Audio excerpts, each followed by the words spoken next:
Shabbat Shalom, everyone. Welcome to another episode of Walking in the Light, discovering the secret wisdom encoded within Torah's timeless stories. Discovering the secret wisdom hidden, encoded within Torah's timeless stories. It is a beautiful Shabbat morning in Texas. I pray it will be so where you are. This is a series we're doing for the year 5785.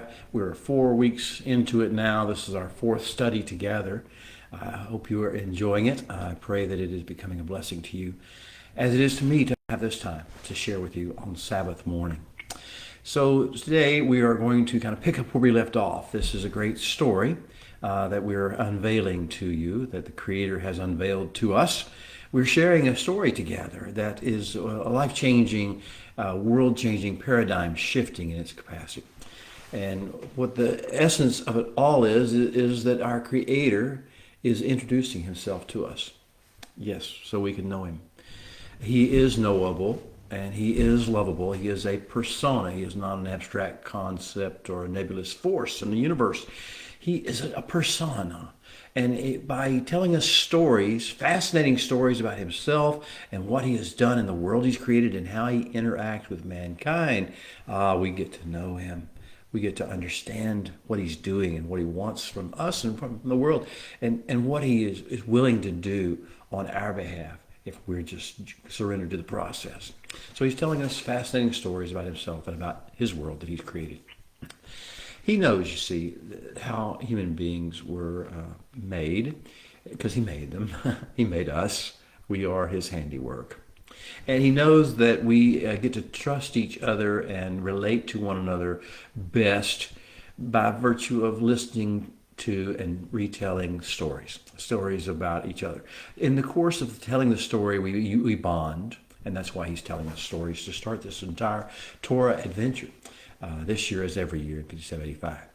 So He's letting us carefully learn how to listen without judgment, without criticism, just trying to figure out who He is, listen to His stories. And He tells us these life stories, what stories He has been telling us, what fascinating characters He's been unveiling to us, what settings, what beautiful places, and what scary, frightening things. And yet, what stories there are at the essence of it all, and how much we have learned, will learn to trust Him and love Him. So, if you're willing to stop what you're doing for a little while and just hear the Creator of the universe out through the stories that He's telling us in the Torah, I think it will be a life-changing experience for us all. So let's talk about the great story. The great story began with Bereshit. In the beginning, we read about it in English. It really means in the shaking out of things. But in that process, that's where the story started. And it will continue for a long, long time. But we're in the process of stories within the great story. The stories within the great story that we've been reading have led us to understanding the age of the nations, the age of the raging nations, the age of the Goyim, the Gentiles as they're called, the nation collectives.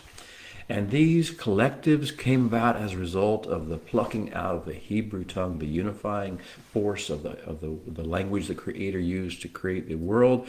He took that language out so that the nations would form, and so that there would not be one world order that was just so overwhelmingly oppressive with Ra, evil, Shakat, corruption, and Hamas, violence, oppression, and cruelty.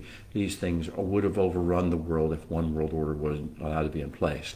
I know human beings think they would have some beautiful utopia. That's not what they would create. They've proven that over and over again. We have proven that over and over again. Humans don't create a utopia. They don't create a Camelot. we create a disaster that requires a flood or some other cataclysm to renovate, to refresh it. So, and the Holy One has devised this plan, and his story involves letting nations develop, collectives of thought, collectives of fear, collectives of hate, collectives, but these all things, these nations, these collectives offset one another, and He is allowed to regulate. He's able to regulate, keep the nations in check. But he has a plan to do more than that. He has a plan to redeem the nations. And that's where we're getting to with the stories of a man named Abraham and his wife Sarah. And he's going to have a child this week named Yitzhak. And Yitzhak will have a son named Yaakov. And Yaakov will have 12 sons, including Yosef and Yehuda. And we're going to see a B'nai in Israel will arise from that. Oh, but we're getting way ahead of ourselves now. We're still at the beginning of the story. The beginning of this great counterbalance, this great strategy to redeem the nations. That begins with Abraham. Well, the nations of the earth are chock full of Rosh, Shechat, and Hamas, but they counterbalance one another, so more or less. Most of the time they're a check and a balance against one another. You have the strong nation over here versus the strong nation over there, but the two of them balance each other in the world. But the Holy One's got a better plan. He's not going to leave this situation, which is dangerous in the world, to the people on the fringes of the nations. Dangerous to them. He's not going to leave this situation without a pressure release for much longer.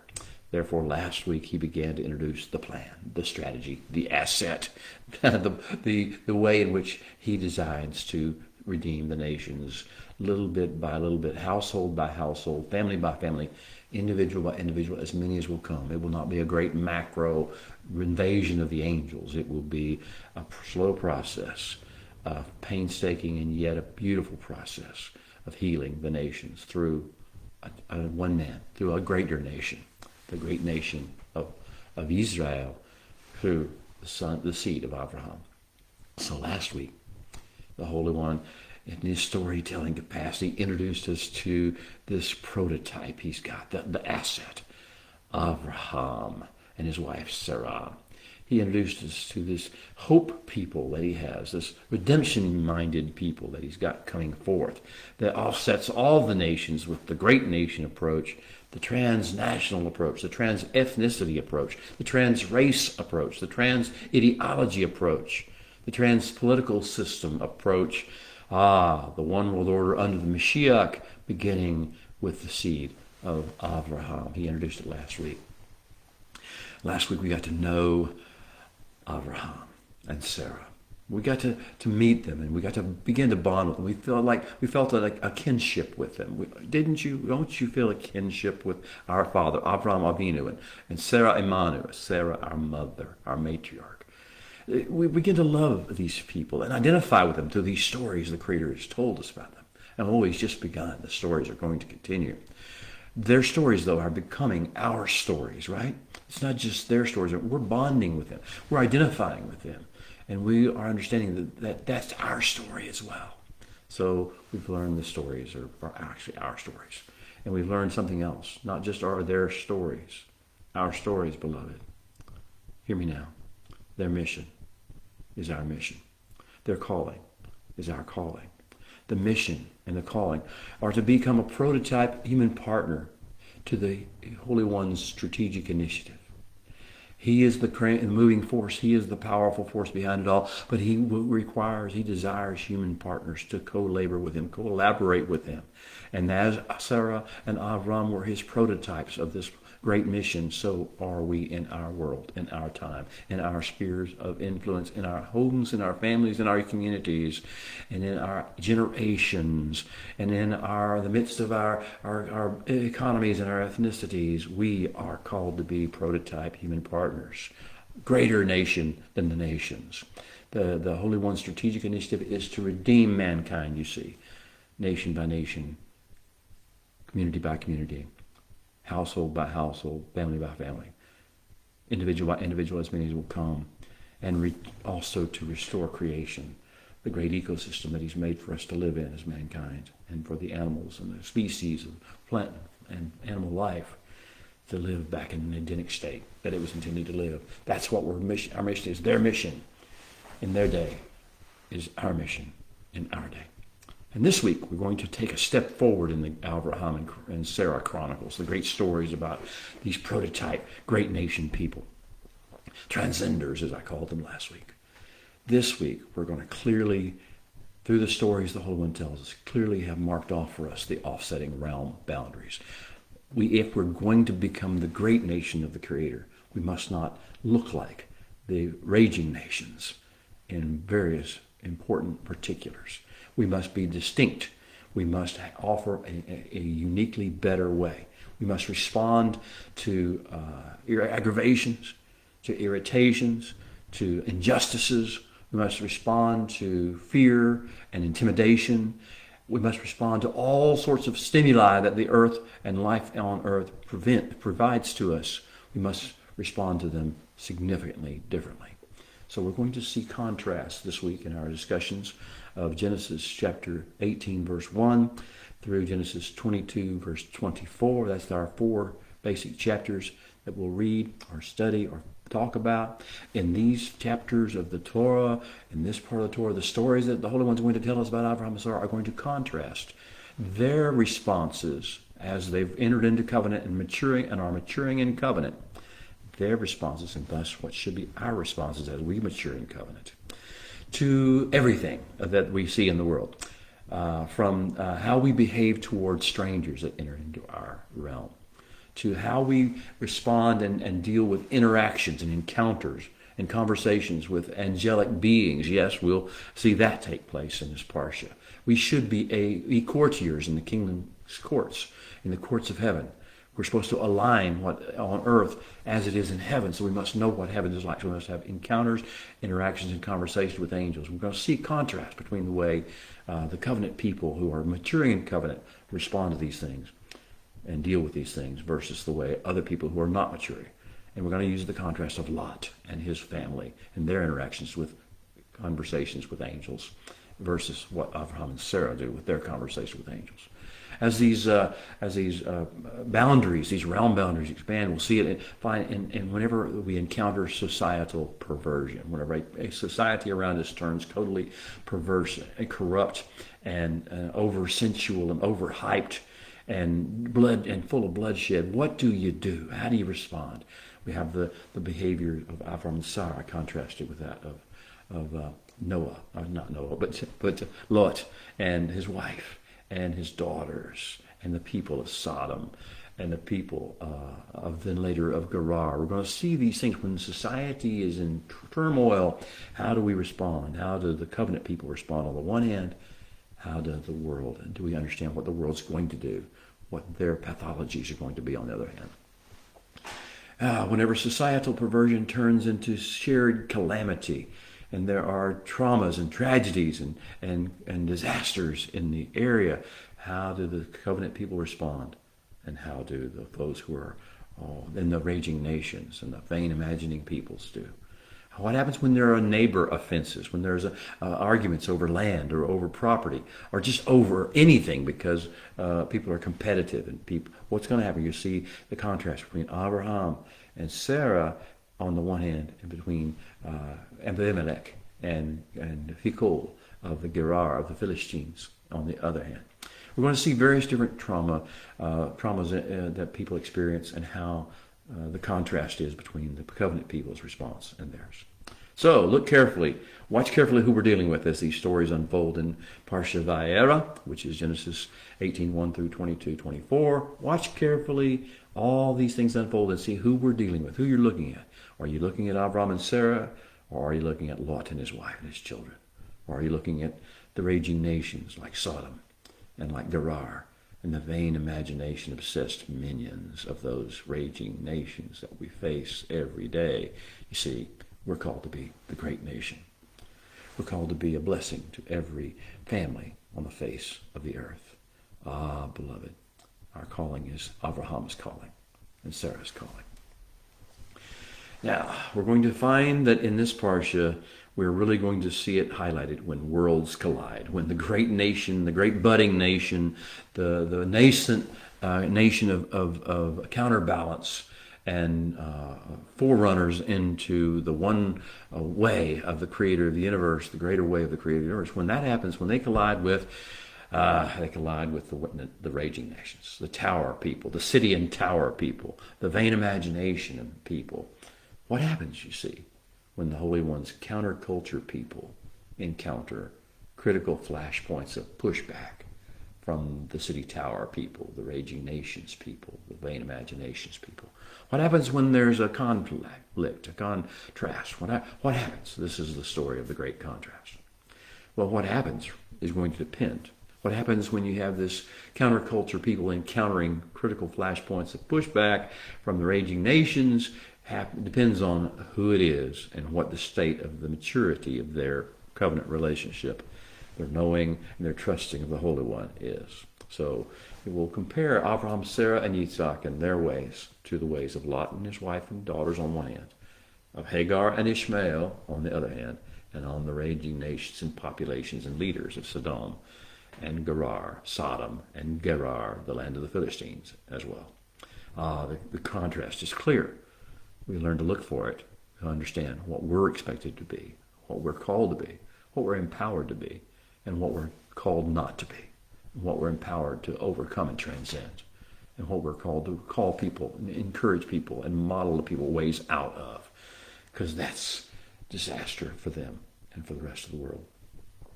The determining factor in how we handle collisions between ourselves and the city tower, raging nations people, is our level of maturity and our level of discipline in and commitment to the persona, the person, and the way of the creator of the universe, and our alignment with his plan.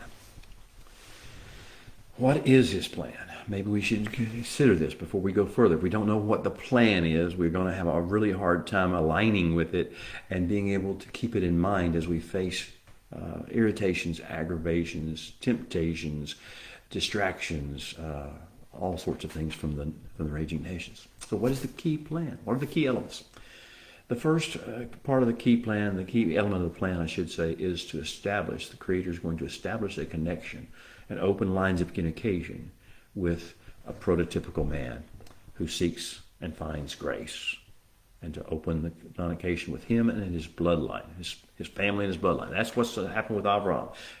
The Holy One has established a connection, opened lines of communication with him, and has called him to experience grace, to long for grace, long for the special provision and protection and blessing of the Holy One. So he's opened his heart and he opened himself up to mankind through this one prototype man and his family. Second part of the plan is the Brit part of the plan, the covenant part of the plan.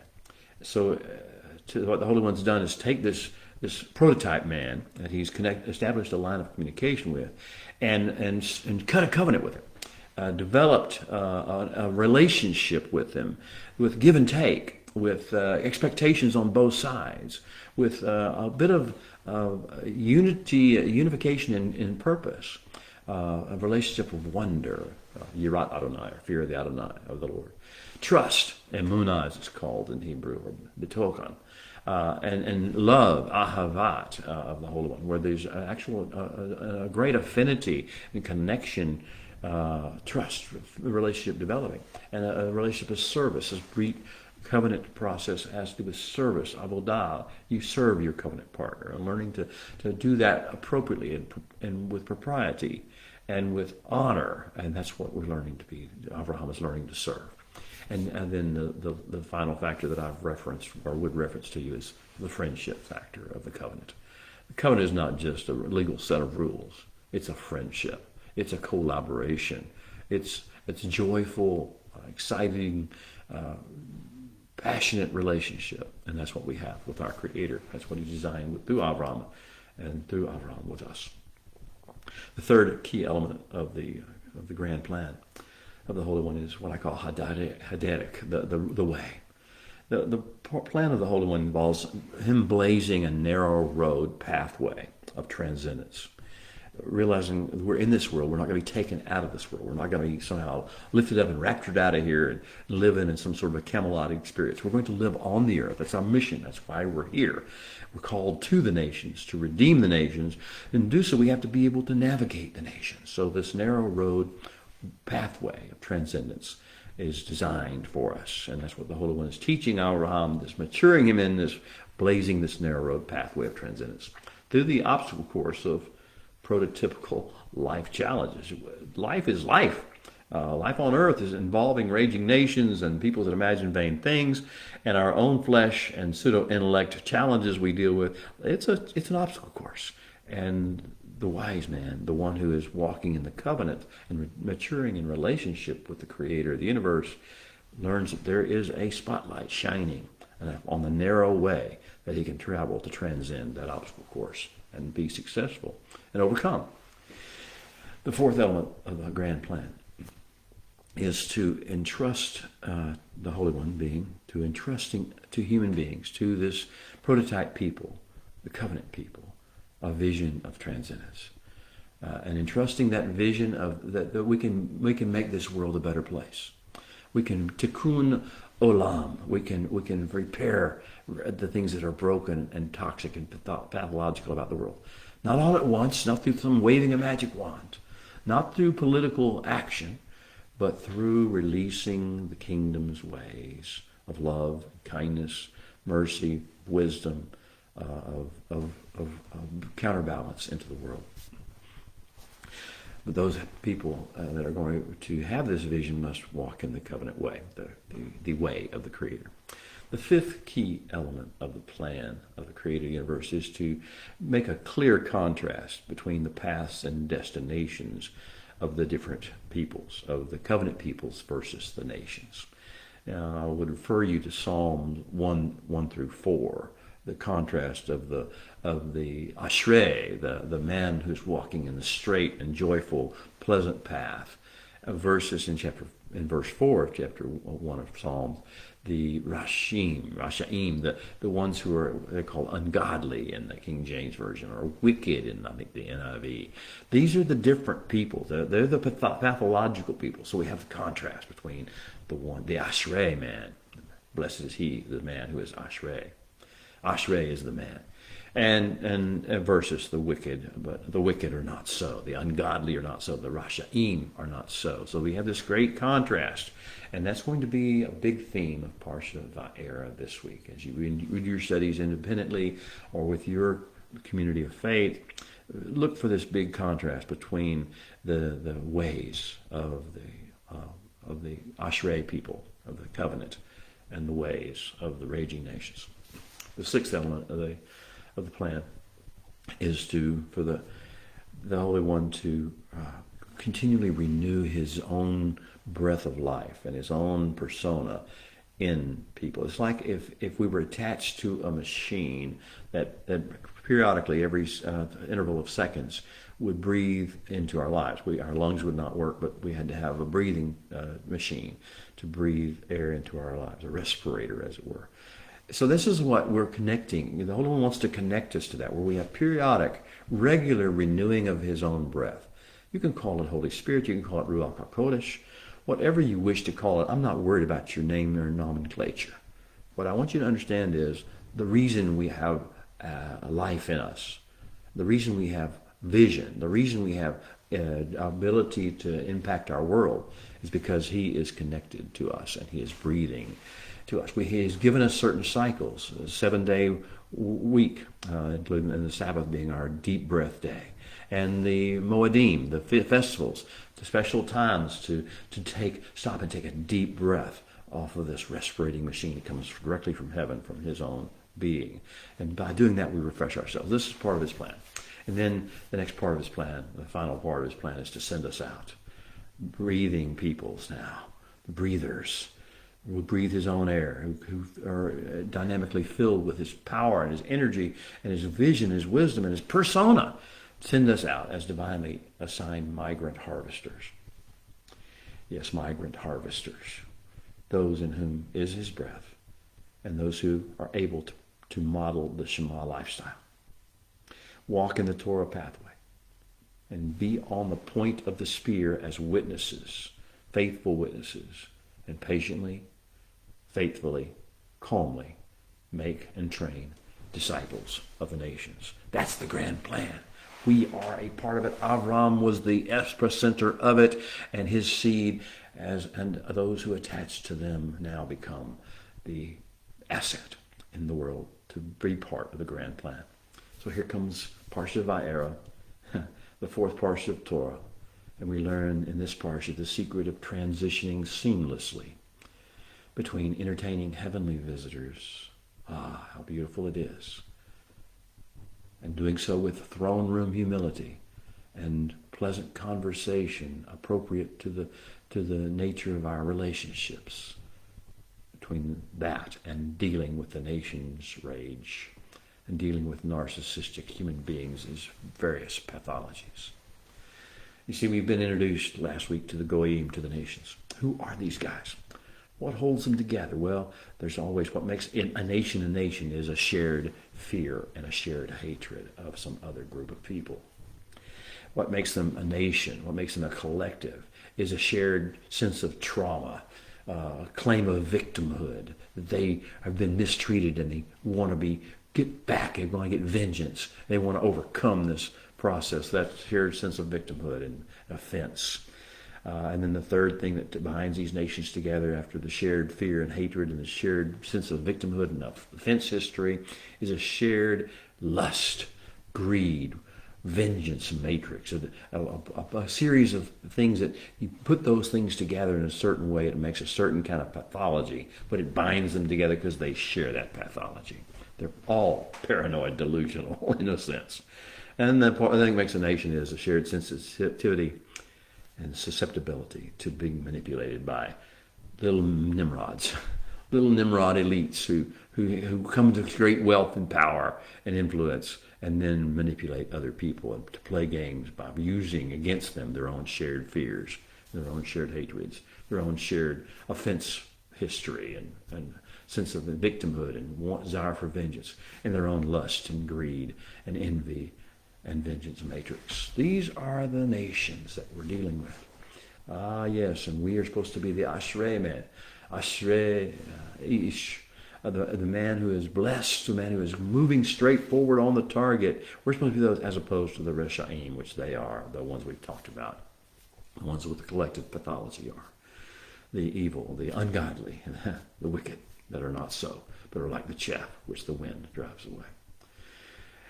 And this theme of chapter 1 of Psalms is magnified in chapter 2. And I'm using this story, this parallel from the Psalms to help us understand the Abrahamic syndrome here, and the Abraham and Sarah syndrome and how they deal with the world. In Psalm 2, verse 1, David speaks of the nations as the raging nations. Why do the nations rage? And why do the peoples imagine vain things? Why are their heads full of mush? Why are they full of vain imaginations? Why are they chew on these things all the time, think about them all the time? Why are they obsessed by them? Well, this is the problem we're facing. We have to understand the people we're dealing with. They're also creations of the Creator, but they're in the nations, and they have these pathologies. What kind of pathologies do they have? Well, they have a narcissistic self-obsession, a narcissistic vain imagination. And it takes the forms of a few things.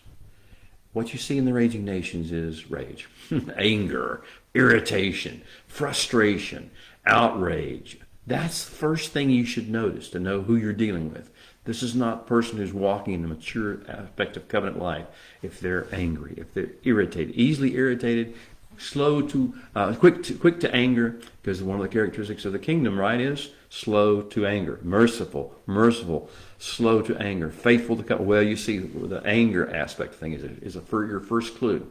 If someone is angry, if someone is raging, if someone is irritated, if someone's frustrated, if someone's outraged, if someone just can't get their self under control and speak calmly in a situation, that's your first clue.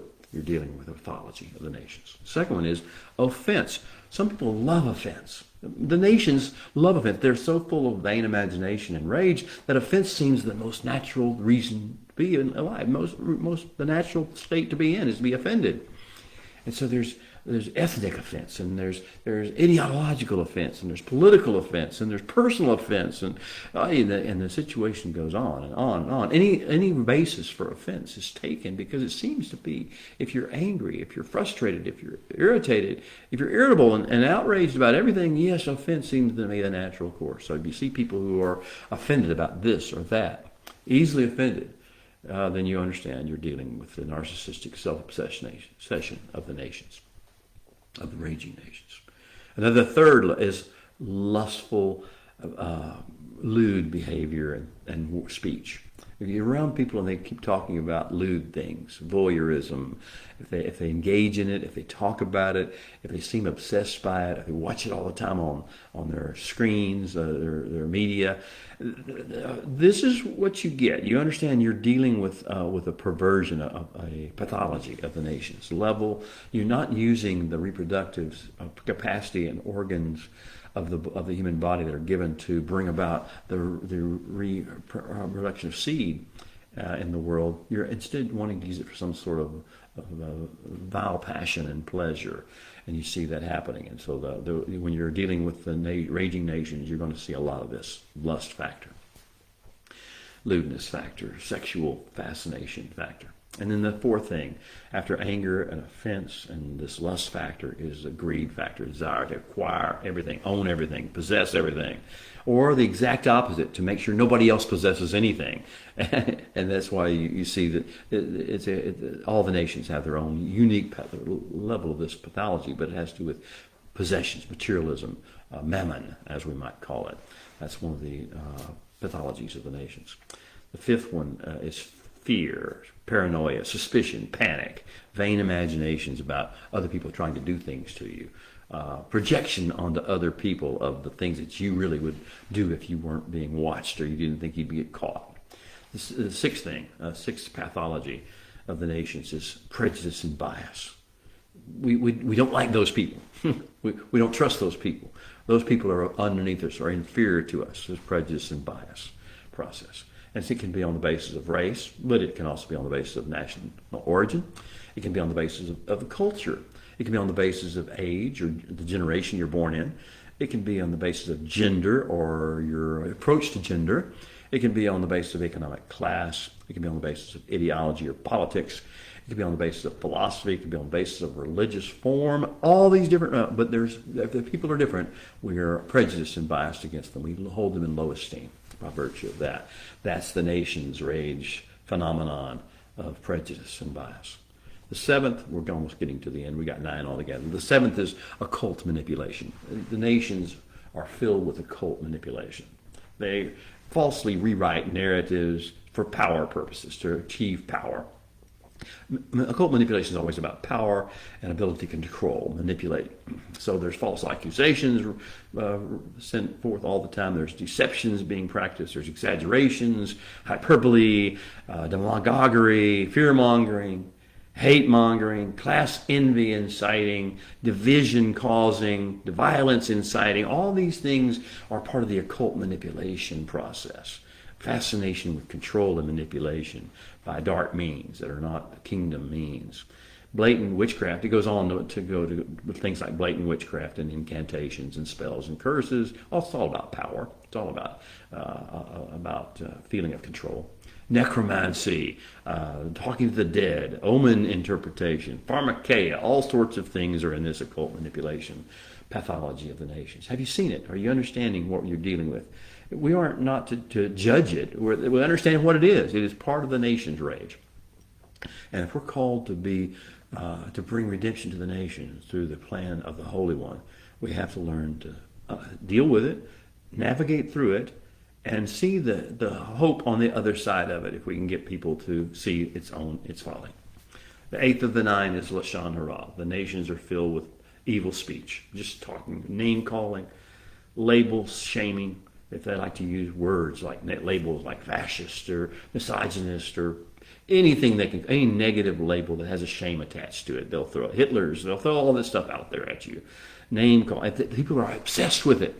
It's personal identity politics. It's name calling, label shaming, blame casting, scandal mongering, sin identifying. Identify people as their pet sin. Projecting onto others, intimidating others, gaslighting others. This is Lashon Hara. This is the pathology of the nations we have to learn to deal with and navigate around. We're going to face it. We hope it does not come from us. We're supposed to be markedly different. This is the power of distinction, the power of separation, offset. And finally, 9 is the outgrowth of Hamas, the ultimate evidence, the ultimate expression of the pathology of the raging nations is Hamas, violence, inciting violence, excusing violence, saying violence is justified, cruelty is justified, oppression is justified, man's inhumanity to man is right and good, bullying is okay, bloodlust is normal, atrocities are acceptable, abuse is standardized, dehumanizing behaviors and speech is okay, rape is all right. It's a natural expression. Human trafficking, some people just deserve it. That's why it's okay. This is the ways of the nations. Now do you understand what we're dealing with? You understand why the Holy One is not going to leave this without a pressure release valve, without a people that will offset these pathologies of the raging nations and find a way gently and patiently to bring redemption from those things. Well, here's a hard but essential lesson for us if we're part of that covenant group, part of the answer to the raging nations, part of the offset. If we're part of that, here's a hard but essential lesson for us to learn. We can never deal responsibly and effectively with the pathologies that I talked about, that the other human beings in the nations are introducing into the world, if we react to those pathologies in either our flesh or our pseudo-intellect, our opinions, our attitudes. We can't, if we do that, we cannot deal responsibly and effectively with those pathologies. We can only make them worse. We exacerbate them when we judge them, when we criticize them, when we repulsed by them. So what is the answer? If this is not the way to do it, to respond in the flesh of the pseudo-intellect, we must respond in the spirit. We must respond with the wisdom and the counsel of the one who designed humanity and the one who knows how to fix it. We must see possibilities of redemption and restoration in little signs in people's lives, individuals' lives. Not when they're raging, when they're quiet, when they're hurting. That's when we see it, and that's when we begin to address it. Don't ever try to address their pathology when they're raging. Address their pathology when they're hurting and they're crying out for help. So here he's given us the Torah. The Torah. The Torah is like the mitzvah, the individual instruction is a lamp, and the Torah itself as a whole is a great, brilliant light. And a light, a fountain of wisdom, a fountain of revelation that flows from the throne of the Creator of the universe into the earth. And it brings with it Zedek. In English it's translated as righteousness, but it's not some form of adherence to a standard, except the fact that it's something you can build upon. It's a fountain. Yeah, we can work with that. God, the Holy One can work with that, and the kingdom plan can be built upon that. That's Zedek. Mishpat, the way forward. It's called judgment in English, or justice in English. But mishpat is not those things. Those are pseudo-intellectual theories of man. What mishpat is that there is a way forward, and here is the pathway, the steps to solution, the steps to resolution of the problem, practical steps that can be guided. And that's mishpat. And then there's beyond Zedek and mishpat. Those are important terms we'll learn in this parsha. And that's part of the Abrahamic call, is to Zedek and mishpat, but also to Chesed. Hesed is often called covenant faithfulness, often called loving kindness, often called love. But the idea is there is a sense of prescience, a sense of self-control in us that does not allow us to respond in anger, that does not give vent to frustration, but instead continues in patience and understanding and loving kindness, and lets loving kindness be the sweet, soothing medicine that goes into the hurting peoples of the world and gives them a chance to want to make a decision to go away from their own pathologies. And finally, there's emet. We call it truth in English. Emet is basically that which is of the eternal realm and of the heavenlies into the earth. It is the real thing that is designed. The heavens are made to Shema, the voice of the Holy One, and Emet is when we actually connect with and Shema and resonate with the voice of the Holy One and His true tone. These are the factors, these are the elements, this Zedek, Mishpat, Chesed, And these are the elements of the grand plan, the more excellent way, that Abraham and his family are learning, and that the nations are resisting. But through walking in the more excellent way, walking in Zedek, Mishpat, Chesed, and Emet, the Abrahamic seed is going to provide a strategic balance, a counterbalance to what the nations are providing, and give us what we need. Okay. Let's do our call to worship, and we'll get a little more specific. This is the Baruch, the blessing we read before reading from the Torah. Baruch Hu et Adonai Hamborach. Baruch Adonai Hamborach Leolam Vaed. Baruch Ata Adonai Eloheinu melech haolam, asher bachar banu mikol ha'amin, v'natan lanu et Torato. Baruch ata Adonai, noten ha'torah. Amen. And now may you open our eyes, O Holy One, that we all may see wondrous things in your Torah, for we are just strangers on this earth. So do not hide your instructions, your commandments from us. Well, now, gather around children of the Most High. It is story time. Again, the great storyteller is ready to talk to us. Last week, he left off with Abraham being 99 years old and getting the covenant sign of circumcision, of peeling back the flesh. Now, in his flesh of his foreskin is Orlah. He was circumcised at 99 years old, and he circumcised his son Ishmael at 13 years old, and then the same day he circumcised every male in the house, whether he was born in the house of Abraham or whether he was brought in, acquired from a foreigner. Those were all circumcised. That's where we left it off. And now we have this aftermath of the great circumcision. How do we respond? How should we respond to this cutting away of the excess flesh? Well, let's begin our reading with Genesis 18:1. I'm going to read it in Hebrew. I'll give you the best English translation I can make as the great storyteller begins to unveil this next part of the story within the story of our ancestor Avram and his wife Sarah, and the contrast between them and the nations. Vayera elav Adonai be'elone mamre, and the Holy One appeared, he manifested, he made himself visible to human sight at the oaks or the groves of Mamre.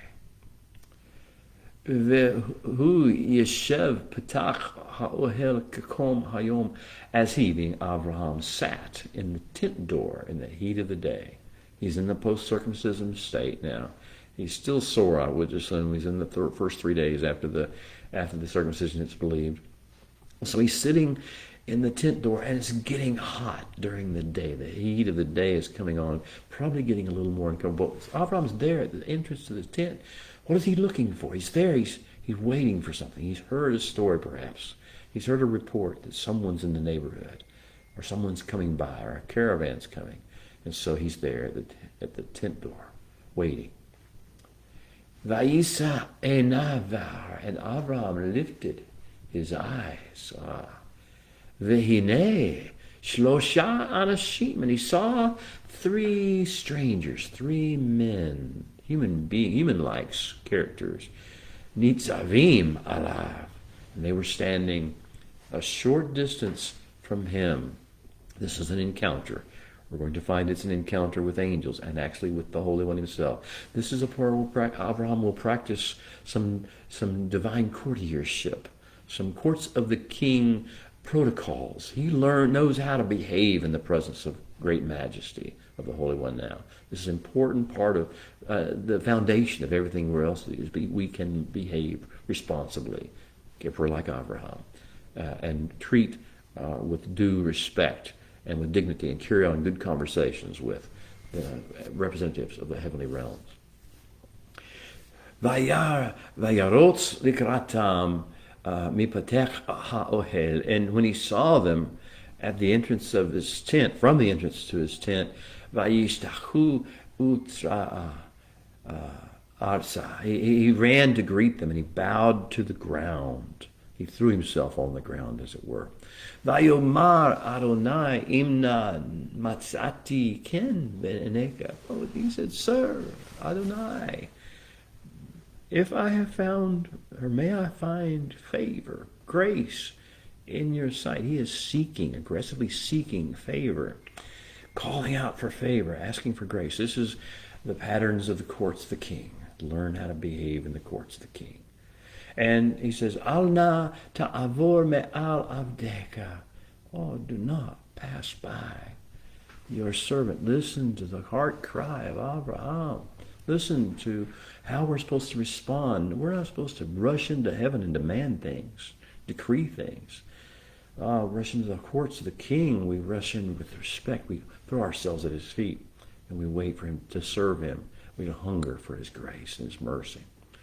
It continues. The storyteller continues. Yukakla me'at ma'im v'ratzau reglachem. And let some water be brought, that you may wash your feet. V'asha anu tachat ha'etz. Rest a while under this tree. V'echa v'at lechem. Let a morsel or a portion or a sop of bread be brought. V'sa'adu lebechem. And strengthen your heart. Akart avaru. Then you can continue on your way. Wow, what an encounter. I hope you had maybe even chills, or at least a sense of transcendence enter into you, a breath of the Spirit of the Holy One. As his words came forth, he told this story to you, that you begin to understand you were called to be able to encounter angels and heavenly beings and the Holy One himself, and to live according to protocols. So we're having this first story that he's going to tell in Parsha Vayera, is the story of the standing ones, of the encounter of Abraham with these angels. Now, in the course of this story, you know what's going to happen. Of course, after the initial grace is extended and the invitation is issued and the meal is prepared, they dine together. They have communion together. The courts of heaven and its representatives with the man Abraham, the asset, and with Sarah, his wife. And after the dinner, the conversation has been delightful. And then after the dinner, one of the men, who turns out to be the Holy One himself, unbeknownst to Avram at the time, he speaks. He says, "Where is Sarah, your wife?" And there's this conversation that develops, and he promises that next year, at the same time, at the appointed time, in the next year, that when he comes back, he will return, and that Sarah will have a child of her own flesh. That won't be a surrogate that brings forth a child this next time, like it happened with Ishmael in our last week's study. No, instead what's going to happen is Sarah, though she's 89 years old now, and will be 90 when she gives birth to this child, she will have Abraham's child.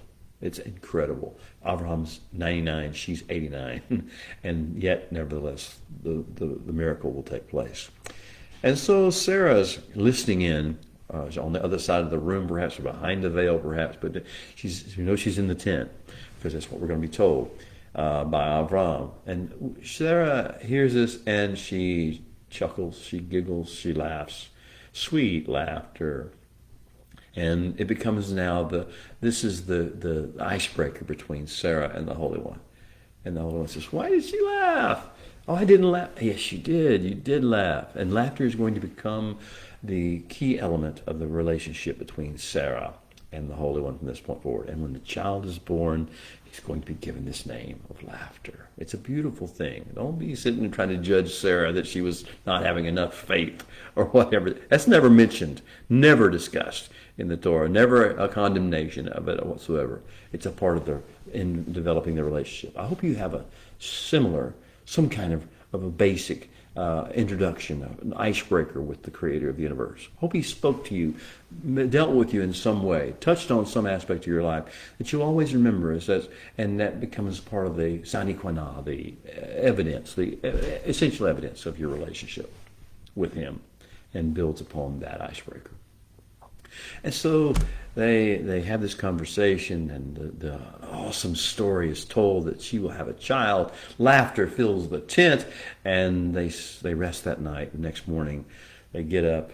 Everyone wakes. Abraham walks out. He shows hospitality even yet. He walks with the three that are going out towards, and he says, and then we have this conversation in the mind of the Holy One. He reveals to us his thought process. He says, shall I hide what I'm doing from Abraham? Because Abraham will become a great nation. He will teach his children, his household after him, to follow the way of the Holy One, to do Zedek. Oh, we've heard these words, Zedek, mishpat. English says righteousness and judgment or justice, but that's not the words. Those are English misconceptions of what those things are. To do the things that are in the grand plan, to bring the grand plan to bear upon the earth in the ways in which the Holy One's designed it, to bring forth solutions, to bring forth healing, and not to make critical judgments about people. And that's the essence of what he's talking about here. To do something we can build upon, make happen. And so he begins to talk about that, and he tells Abraham, he says that the outcry, there's been an outcry of the earth. It doesn't say there's people that are making an outcry. There's an outcry of what? I don't even think it's necessarily intercession. It could be some people are interceding. Maybe it's Lot and his family are interceding, but something, it's the earth crying out under the burden of innocent blood, such as happened at the time of Cain's slaying of Hevel. The earth cries out to me for the blood of your brother Hevel. And this outcry comes out. And this outcry is really the deeper reason for the meaning. It wasn't just to come and bless Avram with a little visitation and then a great prophecy of the child to be born. The great child is coming because of the reason the child has to come, the Yitzhak, is because of the generations that are coming of this evil. There's the calling is taking place. So what's happening in Sodom and the cities on the plain.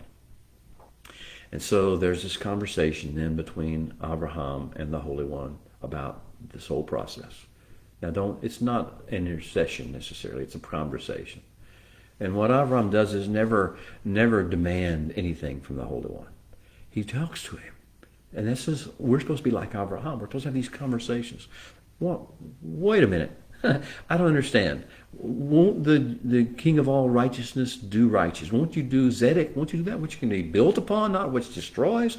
Aren't you always focused on construction, building, making things better rather than just tearing things down that are bad? And he goes into the issue of discussion. Okay, there's 50 men of Zedekims, people who are you can build upon, you can work with. And then, of course, the Holy One says, of course. And all the way down to 45, 40, 30, 20, and 10. And there's never, it just the conversation begins to drift because you see the Holy One knows all this. And Avram develops this trust that the Holy One knows what he's doing and will do which is good. And so we have the story of the contrast. With the same three visitors go to Sodom, and they go to the house of Lot. And boy, are they treated differently. Initially, with Lot and his family, they're at least invited in and given meal. It's not quite the same level of excellence and the same level of work that was put into it by Avram and Sarah. But then again, it's something. But after that, it goes horribly wrong. And you see the difference, the way Lot and his family respond to angelic visitation, to societal perversion, than the way that Abraham and his wife and his family will do so. And so we see that. And so we see what happens whenever the cataclysm strikes and fire and brimstone are rained down upon Sodom and the cities on the plain. And Lot and his daughters are totally shell-shocked and disoriented.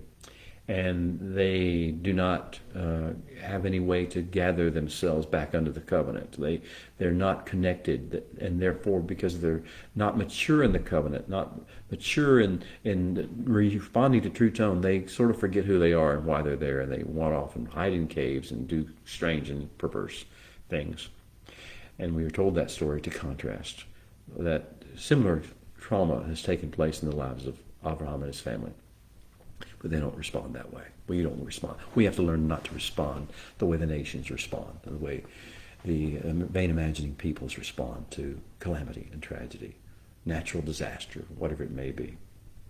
And then we have a series of Avram and Sarah having to move because of the fallout of Sodom and Gomorrah, move westward out to Gerar, and they live in the land of the Philistines. We're in another raging nation we're exposed to. Under Avimelech the king and Phicol, his army leader, we find that they're having to deal with being strangers and foreigners and outcasts, and they have to resort to some things, some behaviors that they probably would not be proud of as their best behavior because of the lack of fear of the Holy One in Gerar. And of course, there is an expulsion then when they're found out. The fact that Sarah was actually Avram's wife, not his sister, as was represented. They get expelled, sent away, and banished from the land. And then they prosper. He goes to Beersheba, and he digs a well, the well of Beersheba, and he begins to plant trees, a grove, tamarisk, it says in English, I think, the groves of the palm trees. And he begins to make this flourish, the land and the desert there about Beersheba, flourish by putting this, and digging other wells. And then here comes Abimelech and Phicol of the Philistines back again. And they're upset, they're fearful because Abraham has become stronger and blessed by the Holy One. So they come and they want to make a covenant. And they do so. And there's a discussion about something that we didn't even know about, that Abraham's wells that he'd been digging had been claimed by the Philistines. And they'd been forcefully rejecting Abraham and his herds from go to those. And so Abraham has a way of dealing with that. That's effective, that's covenantal, that is responsible, and not immediately reacting in the flesh or the pseudo-intellect and turning against the people of Gerar. He actually makes a covenant with them to fix the problem. And he actually pays for the covenant. An amazing process, 7 ewe lambs. Now, finally, in the final part of our parsha, we see Abraham having another Lech Lekach moment. The Holy One visits Abraham. And this is now, he's been walking with the Holy One for 50-something years. Yitzhak is in his 30s. And this, he was, Abraham was 100 when he was born, so he's in mid 130-something years old. And towards the end of his life, and here comes the Holy One and says one more time, Lech Lekach. But this time he says, go up to the Mount Moriah, to the place I will show you. And then he tells Abraham some interesting things that Abraham has no real cultural grid for. And so he misinterprets, I believe, because the words, in English, it sounds like he's telling him to go sacrifice Isaac on top of Mount Moriah, to make him a burnt offering. That's not what the Hebrew verbs say.